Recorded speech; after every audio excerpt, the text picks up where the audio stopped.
Shoutout guys, it's me PWD Rams. So ayan nga po, naka-confine pa rin ako dito sa hospital ng Maynila. Mag-isang buwan na po ako dito. I mean, isang buwan at kalahati na pala.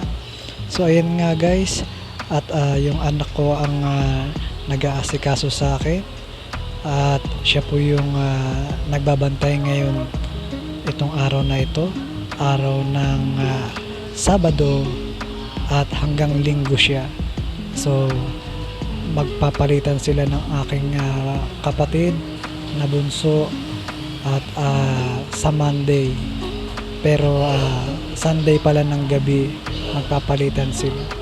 So ayun nga po, at ito po yung aking pinagdadaanan na sitwasyon ngayon. So talagang nangyari sa akin ay hindi ko akalain na puputulin ang aking hita dahil sa bed sore na lumala at na-damage ang buto. At yung na-damage po yung buto ng aking paa ay pinutol po yung aking hita para hindi na po lumala. At ito nga po yung aking sitwasyon ay talagang laban lang sa buhay, pagsubok lang ito.